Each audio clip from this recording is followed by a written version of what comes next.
Vamos abrir as nossas Bíblias na primeira carta do apóstolo Paulo à igreja de Coríntios, capítulo 1. Vamos ler um versículo aqui para fundamentar a nossa mensagem de hoje. Então, uma mensagem muito simples, muito objetiva.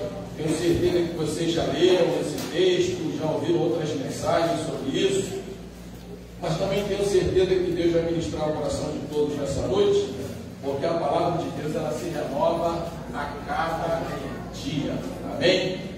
Então, primeira carta de Paulo aos Coríntios, capítulo 1, versículo de número 18. Quem achou pode dizer amém? Amém. Que bom, que a grande maioria achou. Então diz assim o texto: porque a palavra de Deus, porque a palavra da cruz é loucura, mas para os que perecem, mas para nós que somos salvos, é o poder de Deus. Amém? Curve a sua cabeça, feche os seus olhos. Pai, em nome de Jesus, nós te agradecemos, a Deus, pelo privilégio que temos de ter liberdade para ministrar a tua palavra, de poder adentrar, ó Deus, a um lugar como este, termos liberdade para te adorar, porque sabemos que em muitos outros lugares e países sequer é permitido pronunciar o teu nome. E nós te agradecemos, ó Deus, porque somos uma nação privilegiada. E agora, Senhor, te peço nessa noite que tu possa derramar sobre nós a tua graça, a fim de que nós possamos, ó Deus, ser um canal, ser um manancial, um instrumento para a tua igreja, Senhor. E a mensagem que ela possa encontrar guarida nos corações, ó Deus, que ela não fique só na mente, mas que ela entre, penetre e permaneça no coração de cada um, para trazer e realizar os efeitos esperados. Em nome de Jesus. Amém. Amém. Pode se sentar.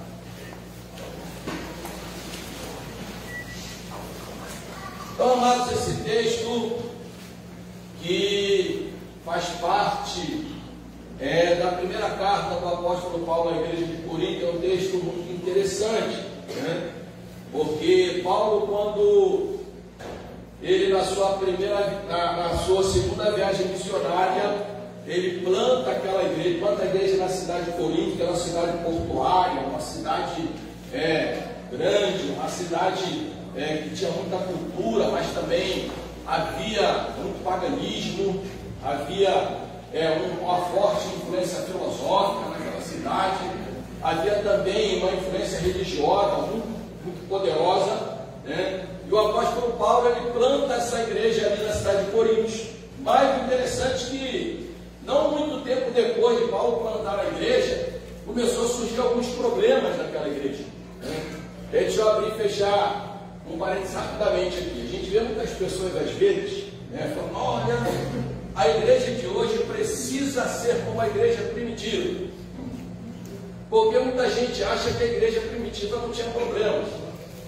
A igreja primitiva tinha tantos problemas quanto a igreja de hoje tem. Sabe por quê? Porque na igreja estão pessoas.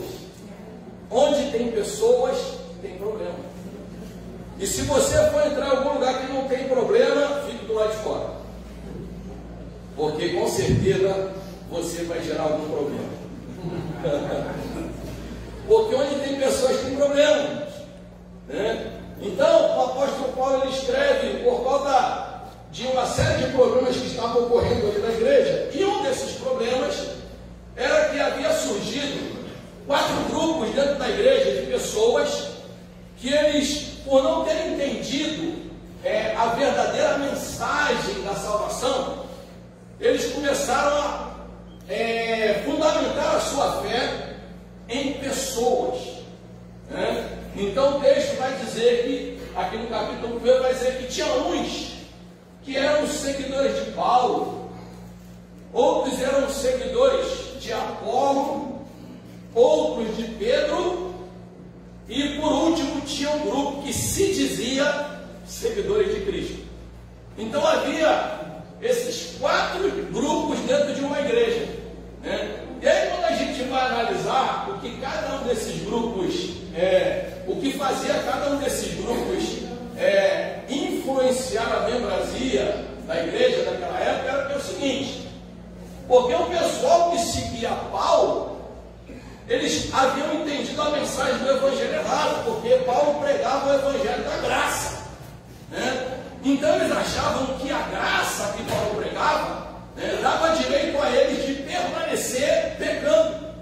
Então era o grupo, esse grupo que seguia Paulo, era o grupo que nós chamamos dos grupos dos libertinos.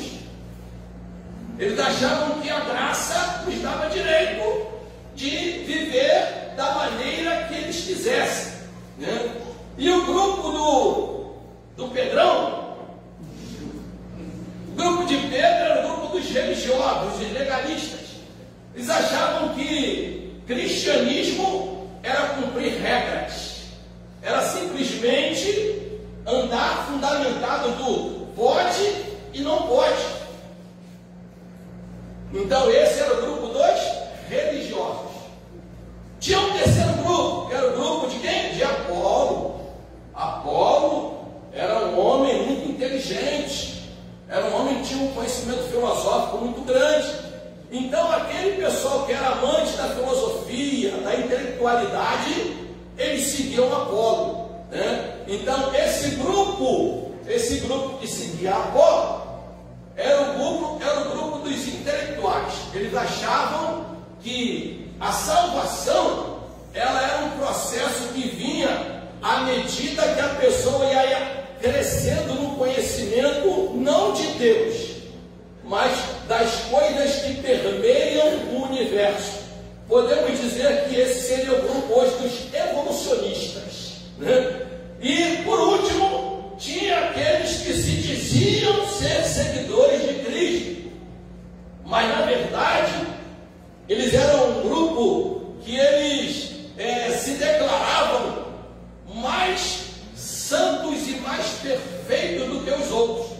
Então eles não se misturavam com ninguém, eles eram sectaristas, separatistas, né? E eles baseavam a sua fé somente na mística, né? Nos movimentos, nos retetés, né? Então era um povo que, para que eles servissem Jesus, tinha que ter sinais, tinha que ter alguma coisa extraordinária, sobrenatural. Se não acontecesse nada, então Jesus não estava ali, né? E aí então Paulo, com a sua sabedoria divina, ele começa então a solucionar essa questão na igreja de Corinto, escrevendo essa carta.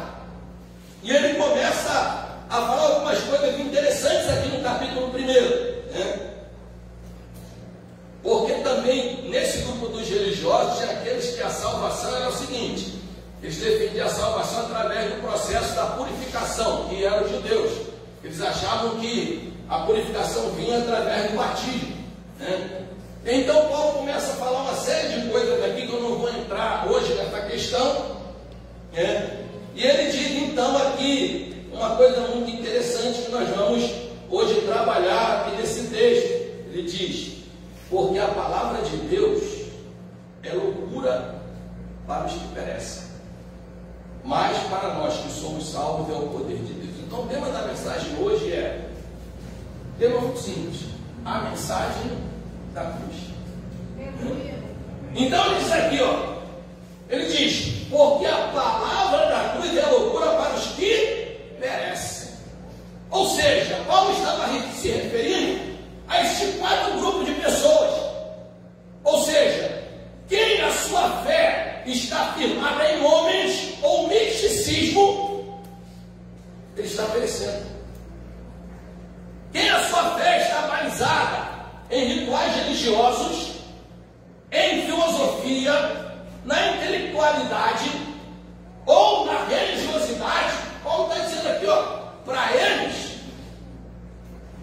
estão perecendo porque não compreenderam o verdadeiro sentido da mensagem. Ou seja, o poder não está na cruz, não está no símbolo, embora depois que Cristo morreu e ressuscitou, a cruz cristianismo. Antes era o peixinho, depois se tornou a cruz. Por quê? Porque as duas hastes representam, dentro de uma maneira simbólica, a comunhão de nós com Deus e com o nosso semelhante. Por isso que a cruz tem essas duas hastes. Amar a Deus sobre todas as coisas é a haste que está na vertical, e amar ao próximo como a si mesmo é a haste que está na horizontal. Então, o significado da cruz é esse, né? Que nós precisamos caminhar na nossa trajetória de vida cristã nesses dois direcionamentos, amando a Deus e ao próximo, né? E então, Paulo, ele começa a trazer algumas respostas, né? Ele começa a explicar, mediante essa carta, que o verdadeiro propósito da mensagem da cruz não é trazer, mediante o sacrifício de Cristo, uma permissão para uma vida pecaminosa, não é revelar a salvação mediante argumentos científicos ou filosóficos, não é conciliar a salvação apenas com o cumprimento de regras, e não tem pouco a experiências místicas. Por isso que ele disse, porque a palavra de Deus é loucura. Aí por que loucura? Porque antes de Jesus morrer, a cruz era símbolo de maldição. A lei dizia, maldito é todo aquele que for pendurado no madeiro. Ou seja, isso é doideira. Ser crente é ser louco. Então, primeiro, os filósofos não admitiam aquilo. Como alguém que disse que era o Salvador do mundo, ele vai ser morto num lugar de maldição.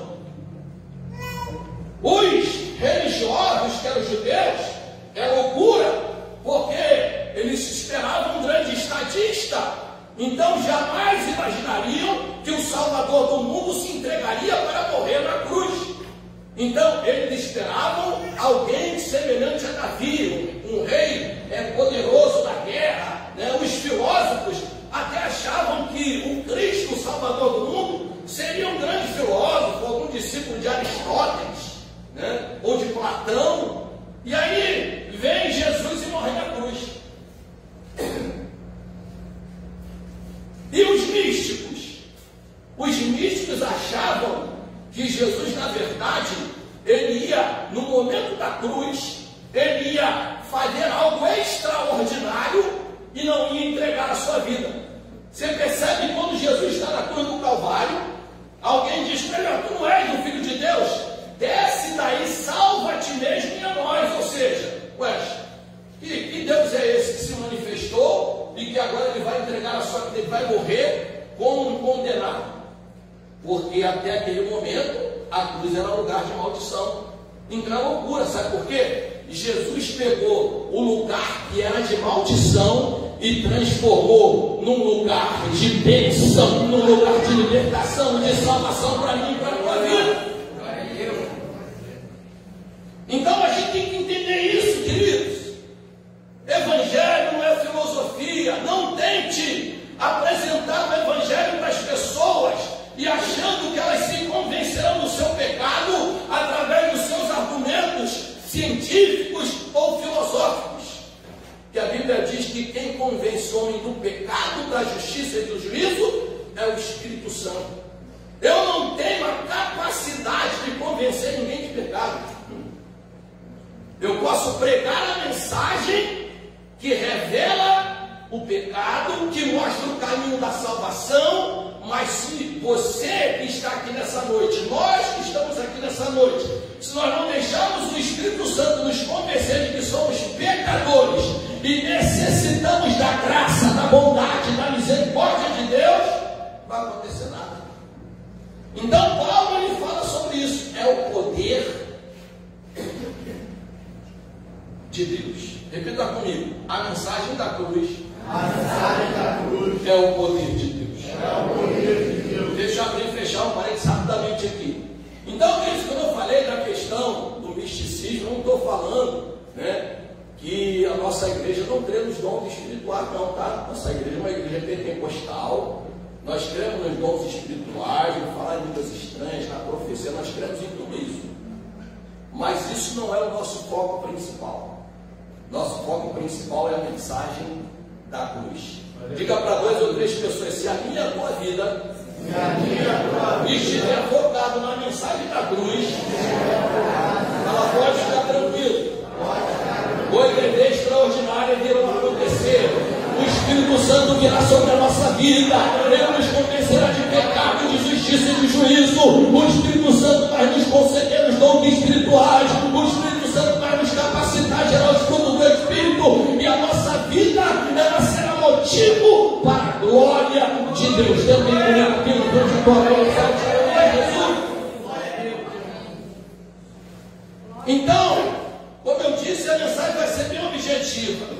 A mensagem é o poder de Deus. O poder de Deus, em primeiro lugar, o poder de Deus para nos libertar de todas as cadeias. A cruz, a mensagem que Cristo deixou na cruz, foi uma mensagem libertadora. Por isso que em João 8,32 diz que se o Filho vos libertar, verdadeiramente sereis livres. Você pode dizer para quem está perto de você, fala: eu e você somos livres. Somos livres em Cristo. Nós vivemos a liberdade do Espírito. Aí você pode perguntar: pastor, mas o que é ser livre? É fazer o que quiser? Não. Ser livre é ter o poder dado pelo Espírito Santo de você poder dizer sim ou não. Eu contei uma vez aqui, mas muitas pessoas não estavam aqui. Hoje eu fui aprovado no concurso de capelania e meu comandante fez um churrascão. Aí ele me convidou para homenagear lá. E aí começou a rolar cerveja, né? Começou a rolar cervejinha. E aí eu fui lá, peguei meu churrasquinho e tal. Aí ele chegou assim: capelão, você não pode beber, né? Mas que garfo que eu dei aqui. Eu falei: não, acho que o senhor fez a colocação errada. Não é que eu não posso beber, eu escolho não beber. Há uma diferença. Sabe por quê? Eu tenho a capacidade pelo Espírito Santo de repente, não se escandalize com isso não, tá? Eu posso chegar e tomar um copo de cerveja e dizer: parou! Aí eu falei para ele: mas o senhor só vai tomar um copo, depois vai passar por uma garrafa, depois vai para uma caixa, depois 2 caixas, depois só vai estar começando a falar coisa que o senhor não sabe mais o que está dizendo. Por quê? Porque o senhor não tem esse poder do Espírito Santo na sua vida de ser livre para decidir o que é melhor para a sua vida. Por isso que a Bíblia diz que tudo é lícito, mas nem tudo me convém. Tudo é lícito, mas não me deixarei ser dominado por nada. Então, liberdade cristã é isso: é ter o poder de dizer sim e não. E hoje foi pregado, né? Foi ministrada a aula hoje pela manhã sobre isso, né? Sobre essa questão de nós vencermos as tentações, tá? Então, é um poder libertador que dizia em Colossenses 1:13-14: Ele nos libertou do império das trevas e nos transportou para o reino do Filho do seu amor, no qual temos a redenção, a remissão dos nossos pecados. A Bíblia diz que todos nós pecamos e destituídos fomos da glória de Deus. Ou seja, todos nós éramos escravos do pecado. Todos nós, antes de conhecermos Jesus, nós estávamos vivendo no império das trevas, onde nós não conseguíamos ter o domínio da nossa vida. Nós éramos dominados por tudo aquilo que esse mundo influencia as pessoas.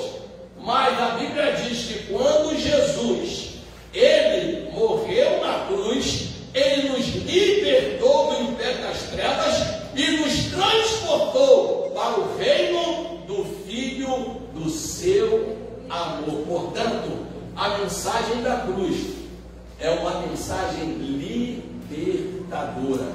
Um outro texto diz aqui, Colossenses 2, 14, 15, diz assim: havendo riscado a cédula que era contra nós, nas duas ordenanças, a qual de alguma maneira nos era contrária, atirou do meio de nós, gravando-as na cruz, e despojando os principados e potestades, os expôs publicamente, e deles triunfou em si mesmo. Vocês lembram que antigamente, hoje não tem mais isso, mas antigamente, quando você fazia uma dívida, você assinava uma nota promissória, né? E você só resgatava aquela nota promissória depois que você quitasse sua dívida. Então veja que está dizendo isso mesmo. Jesus pagou uma dívida impagável.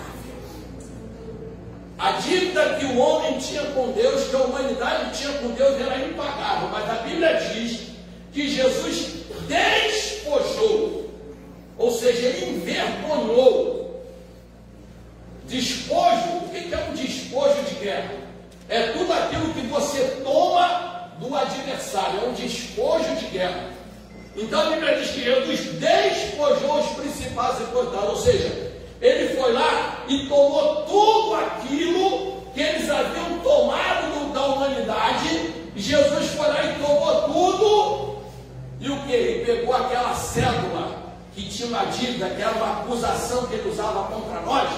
Primeiro ele rasgou e depois gravou-as na cruz. Por isso que a Bíblia diz em Romanos: nenhuma condenação há para os que estão em Cristo Jesus. Não deixe o diabo te acusar de nada do passado. Se você entregou a sua vida a Jesus, se você confessou seus pecados a Ele, você está justificado pelo sangue que foi derramado na cruz do Calvário.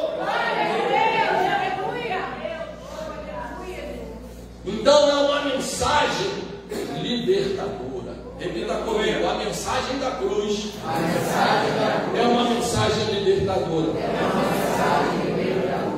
O segundo poder da mensagem da cruz é o poder reconciliador. Repita comigo: a mensagem da cruz tem um poder reconciliador.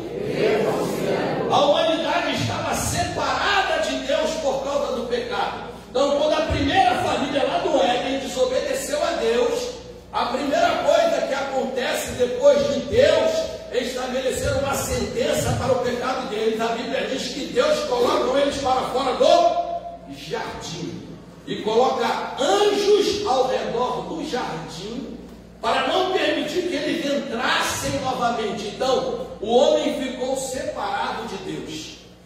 E ao longo de toda a história da humanidade, Deus foi trabalhando através de um plano de salvação para resgatar o homem, para ter novamente uma intimidade com Ele. Em Gênesis 3,15, mesmo Deus havendo sentenciado o pecado da humanidade, Ele já deu ali os primeiros sinais, quando Ele diz em Gênesis 3,15 para a mulher: olha, da tua semente nascerá um que pisará a cabeça da serpente, mas dela ferirá o calcanhar. Estava se referindo a Jesus, estava se referindo à morte de Cristo no Calvário, ou seja, já havia estabelecido um plano redentor, um plano reconciliador, para que a sua criação não vivesse eternamente distante dele. Quando a gente pega a Bíblia, nós vamos ler em Efésios 2,16, diz: assim ele os reconciliou com Deus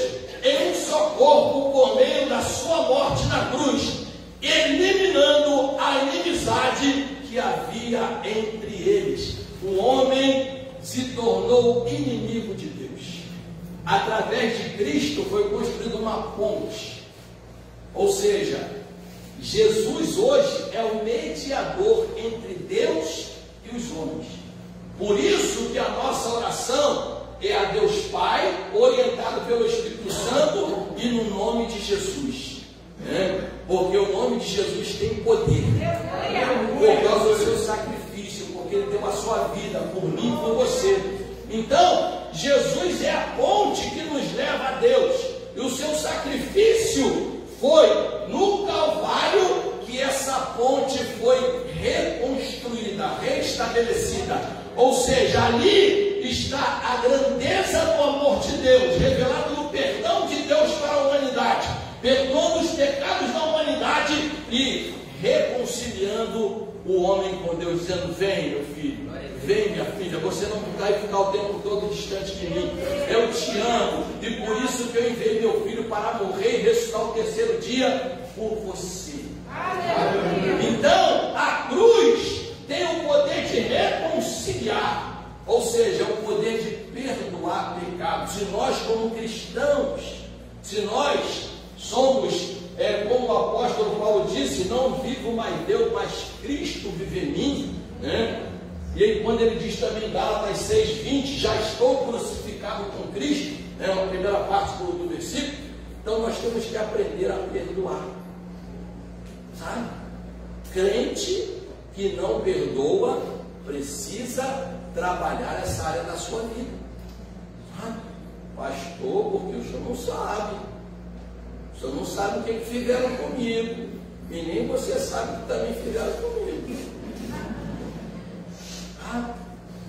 Então, crente tem que perdoar. Sabe? Jesus perdoou a gente. Quem somos nós para não perdoar os outros? Sabe? Eu não consigo entender isso na igreja. Crente que não fala com o outro, que não consegue perdoar o outro. Eu não consigo entender um crente, né, que ele não fala com o pai, que não fala com a mãe, porque o pai e a mãe não conheceram Jesus ainda. Eu não consigo entender um crente, né, em Jesus, que ele fica em litígio com a mulher ou com os filhos durante muito tempo. Não consigo entender esse evangelho de hoje, sabe? Porque se Cristo perdoou nossos pecados na cruz do Calvário, quem somos nós para não perdoar o nosso semelhante, né? Então, o evangelho é conciliador. Nós fomos chamados para construir pontes, irmãos, e não muros. Tem momento que a gente fica indignado com as coisas que fazem com a gente, tá? Não estou aqui bancando de Santa Mão, não. Tem hora que o negócio fica feio, né? Fala Jesus. Sabe aquele crente que quando faz alguma coisa com ele, ele fala assim: Senhor, segura aqui um tempinho, que eu vou ali resolver um negócio e já volto. Ou então Jesus, olha, quando eu desci as águas, eu já falei isso aqui, né? Quando eu desci as águas, o pastor esqueceu de me mergulhar todo na água, esse meu braço aqui ficou do lado de fora. Aí tem outros que falam: olha, Senhor, quando eu mergulhei nas águas, não afundou, minha cabeça toda não, minha língua ficou do lado de fora. Por isso que a Bíblia diz que nós fomos mortificados com Cristo no Calvário, sepultamos com o nosso velho homem, a nossa velha mulher, e nascemos de novo. Diga aí para quem está ao teu lado: eu e você, nós somos nova criatura em Cristo Jesus. Mas fala para quem está do teu lado: se a velha criatura tentar se ressurgir, você mata ela em nome de Jesus. Existe negócio de: pastor, vou rodar a baiana. Rodar a baiana não pegou você. Pastor, comigo eu chuto o balde mesmo. Pastor, eu derrubo a barraca. Não, ó, pega o balde pela mão e carrega ele. Chuta o balde não. Em vez de dar o pau na barraca, segura a barraca e mantém ela de pé. Porque vocês somos lavados e remidos no sangue do Cordeiro. 1 Coríntios 5,19 diz: isto é, Deus estava em Cristo, reconciliando consigo o mundo, não imputando aos homens as suas transgressões, e nos confiou a palavra da reconciliação. Nos confiou, Ele nos entregou, Ele nos comissionou, Ele nos convocou para ser conciliadores. Crente não joga gasolina na fogueira. Crente tem que andar com extintor para apagar incêndio, irmãos. Sabe? Tem crente que anda com um garrafão de 5 litros de querosene. O negócio está pegando fogo, chega aí. Não, mas tem outros crentes que chegam, quando vê o negócio pegando fogo, ele pega o extintor espiritual. Receba a paz, receba a paz, receba a paz, receba a paz, receba a paz. Sabe? Tem que ser assim, queridos. No primeiro momento pode até ficar irado. Eu fico irado às vezes, irmão. Com algumas coisas que acontecem, a gente fica irado. Mas aí depois a gente vai falar com Deus, o Espírito Santo fala, meu filho, olha para você. Olha só quanta coisa eu já perdoei na tua vida. E agora você está desse jeito porque fulano fez isso contigo. Aí a gente tem que se render, né? Porque Paulo disse, o amor de Cristo me constrange. Irmãos, nós temos que ser constrangidos pelo amor de Cristo. Porque o amor humano é um amor condicional, né? Já viu aí as frases agora? Eu só vou amar quem me ama. Já viu como é que está agora o negócio aí? E às vezes até orientações de conselheiros, né? Procuram dar só com quem te ama. Aí como é que a gente vai ganhar o mundo então? Sabe? Claro que você não vai fazer aliança com pessoas erradas, mas vai ter momentos que Deus vai te colocar ao lado de pessoas, vai te colocar e vai me colocar também ao lado de pessoas, para que nós sejamos instrumentos de Deus para a transformação dessas pessoas. Pelo menos já as cabecinhas já pensando, Deus me colocou do lado dessa pessoa para eu ser bênção sobre a vida dela. Então, queridos, o Evangelho, a mensagem da cruz é reconciliadora. Em terceiro lugar, a mensagem da cruz, ela é curadora. O Calvário é um lugar de cura. Cura de traumas do passado. Cura de feridas que estão abertas. Cura de temores, de ansiedade. É um lugar de cura. É na cruz de Cristo que nós somos curados. Aleluia. Porque quando a gente lança sobre Cristo tudo aquilo que tem tentado roubar de nós, a nossa fé, a nossa esperança, o nosso amor, a nossa alegria, né? Cristo envia o Espírito Santo para o que? Nos confortar, para nos consolar, para nos lembrar, para nos ensinar, para nos direcionar. É uma mensagem curadora. Lembra? Lá em Números 21, no versículo de 8 em diante, de 1 a 8 e assim para frente, quando o povo de Israel estava caminhando lá pelo deserto, o povo começou a murmurar, o povo começou a reclamar das coisas que estavam acontecendo, né? E aí o que o Senhor permitiu? O Senhor enviou serpentes voadoras para morder o povo. E começou a morrer um monte de gente, os murmuradores começaram a morrer. Fala para o irmão, cuidado com a murmuração. Murmuração morre, murmurador morre no deserto, né? Então o povo reclamando de Deus, porque, irmãos, o ser humano reclama de tudo, já viu?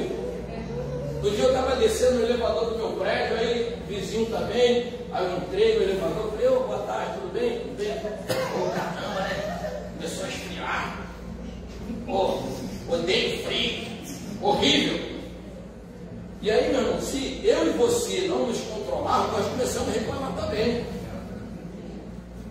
Então eu falei para ele assim, eu também não gosto de frio não, mas o frio é uma bênção de Deus. Aí ele já viu que mudou o cenário. Não, é verdade, a gente reclama de tudo. Se está calor, a gente reclama que está sol. Se está chovendo, a gente reclama que está chovendo. Se está frio, a gente reclama que está frio. Porque o ser humano é um eterno insatisfeito. Por mais que Deus faça alguma coisa por nós, veja que eu estou falando por nós, estou falando por você não, por nós, eu me incluo também nesse pacote. A gente só vê a parte do copo d'água que está vazia. A gente não vê a parte que já está cheia. Eu aconselho você nessa noite a começar a olhar o copo d'água na parte que está cheia. O que Deus já fez sobre a tua vida, o que Deus já ministrou sobre a tua casa, sobre a tua família, aquilo que não aconteceu ainda, continua lançando no Calvário, porque no tempo certo, na hora certa, do jeito de Deus, vai acontecer. Deus então mandou serpentes, começou a morrer um monte de gente. Aí Moisés foi interceder pelo povo. Esse é o papel do líder, interceder pelo povo. Estou olhando o rostinho de cada um aqui. Todos vocês estão no meu joelho. Quando eu não me lembro o nome, eu falo: Senhor, eu não lembrei o nome dessa pessoa, mas o Senhor sabe quem é. Abençoa, Senhor. Sustenta, fortalece, direciona.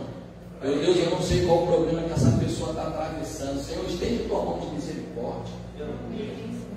Não foi isso que Moisés fez. Moisés intercedeu pelo povo. O que Deus fez? Deus disse: Moisés, olha, pega uma haste de bronze, coloca uma serpente nela, coloca lá no meio do deserto. Quem olhar para a serpente será curado. Ali era uma figura da pessoa de Cristo no Calvário. Ou você pode falar: o que tem a serpente ali?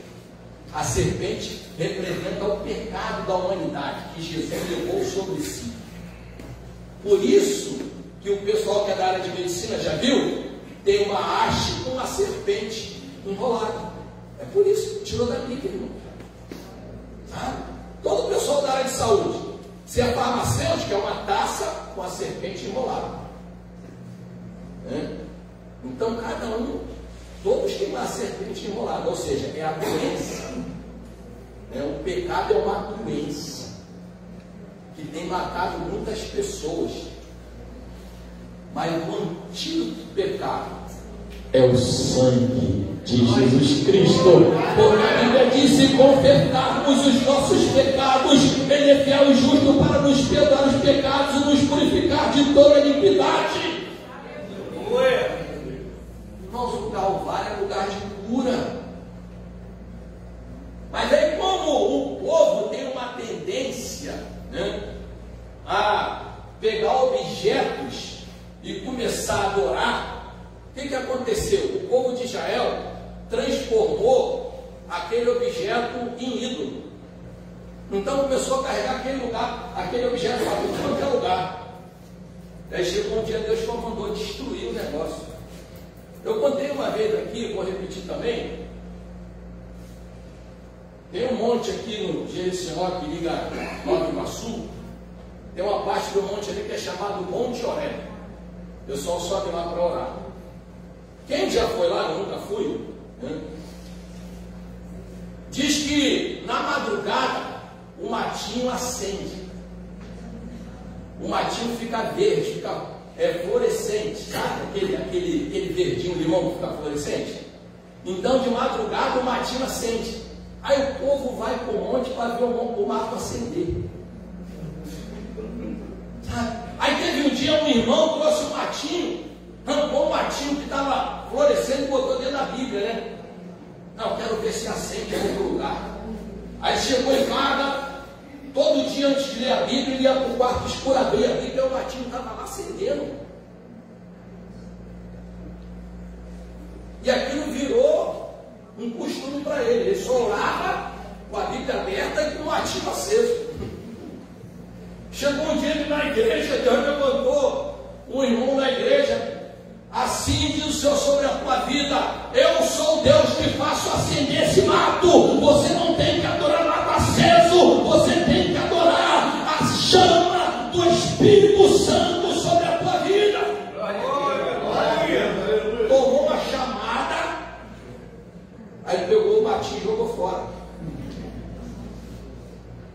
Pergunta com carinhozinho, o que você está precisando jogar fora? Irmãos, a mensagem da cruz é uma mensagem curadora. Olha o que diz Isaías 53, 4, 5.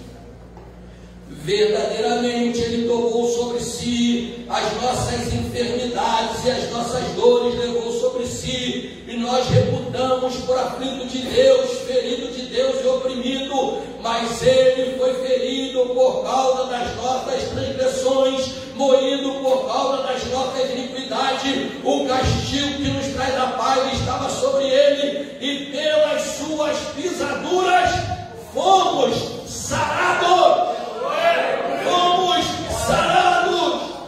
Ele não mexe nada, nem circunstâncias, nem problema, nem traumas do passado, nem nada que fizeram contra você te adoecer. Você já foi sarado pelo Senhor Jesus.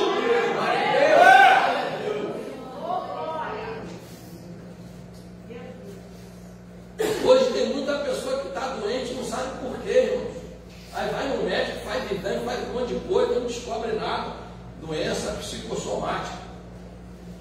Vai guardando as coisas, vai guardando. Daqui a pouco é problema na coluna, problema no coração, é úlcera no estômago, problema no rim, e vai por aí fora. Faz exame, não dá nada. Por quê? Porque a doença está na alma. Mas hoje, em nome de Jesus, se tem alguém aqui com doença na alma, vai sair daqui curado hoje, para a glória de Deus.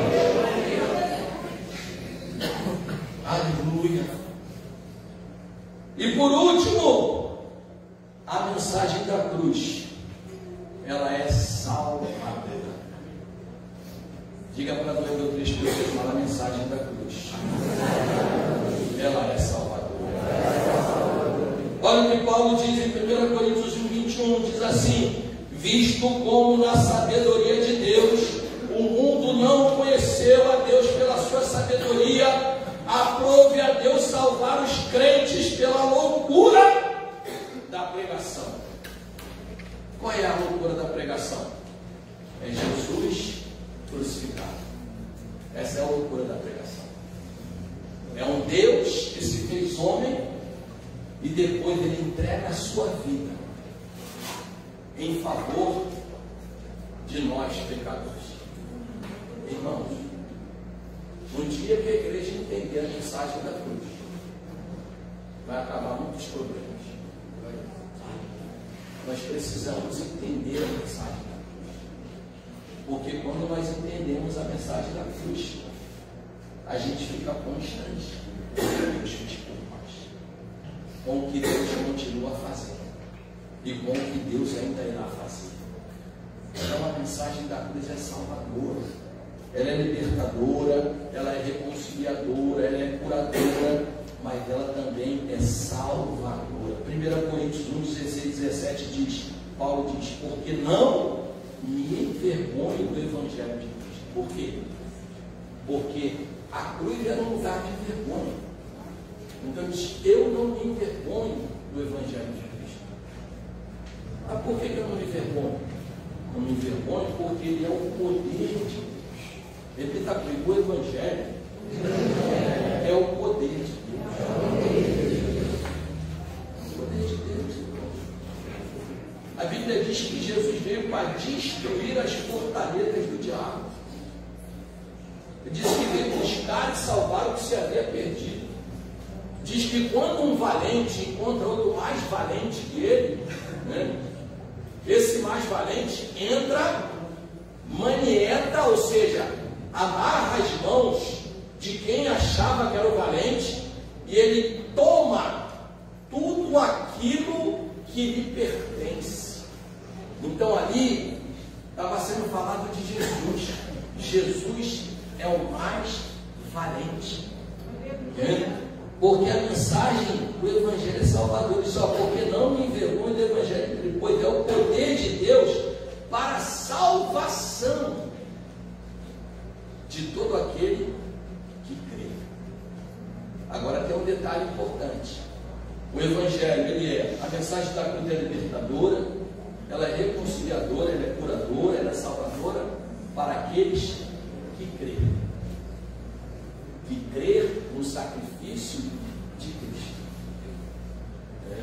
A salvação é pela graça, mas é mediante a fé. Então, é pela fé. E ele diz, porque nele se descobre a justiça de Deus de fé em fé, como está escrito, mas o justo viverá da fé. E por último, a mensagem da cruz é uma mensagem que ela abre os céus para que nós possamos ter acesso ao trono da graça de Deus. A Bíblia diz que quando Jesus morre, o véu do templo se rasga de alto a baixo. Por que não de baixo para o alto? Porque veio de Deus a ação de reconciliar o homem e dar ao homem a oportunidade de ter uma intimidade com Deus novamente. Então, diz que quando ele morre, tem um grande terremoto, os mortos ressuscitam, o véu do templo se rasga de alto a baixo, dando o quê? Nos dando acesso. Lembra o que ele disse para Natanael, quando ele viu Natanael lá debaixo da figueira? E ele chega, Natanael, eu te vi quando você estava debaixo da figueira. Aí Natanael ficou impressionado, Senhor Deus, mestre. Aí ele falou, estou impressionado porque eu te vi debaixo da figueira.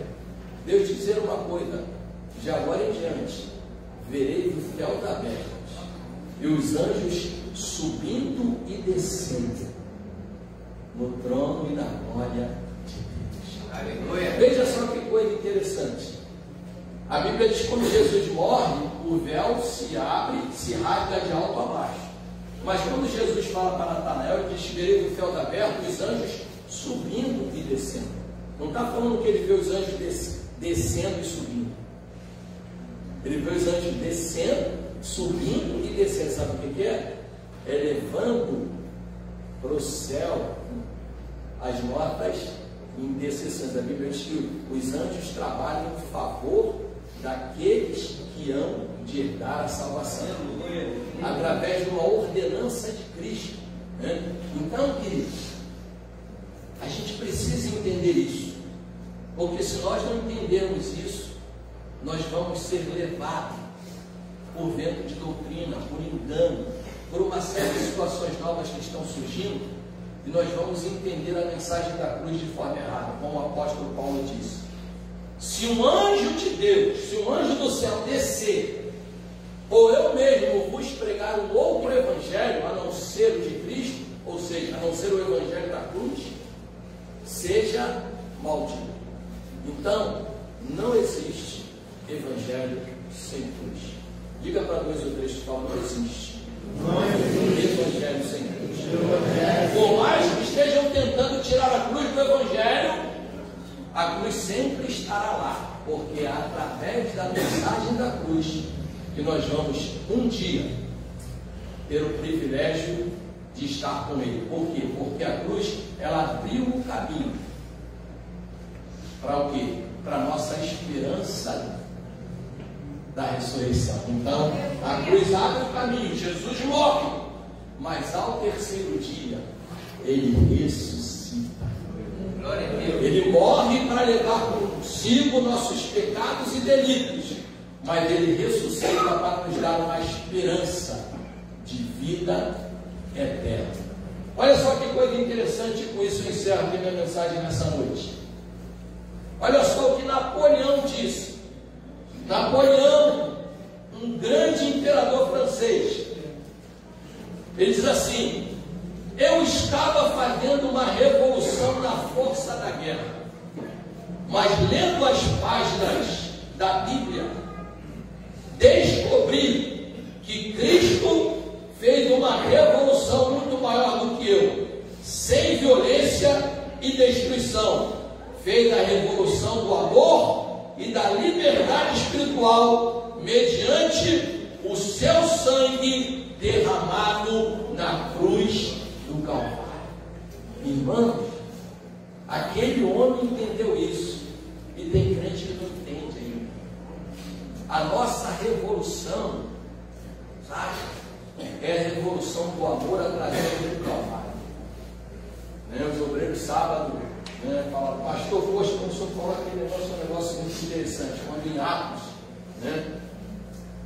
em Atos as pessoas de Tessalônica e Bereia falaram assim, quando Paulo e Silas chegaram naquela cidade: aqueles que estão alvoroçando o mundo chegaram até nós. Diga para quem está ao teu lado, fala, eu e você, vamos chamá-los a alvoroçar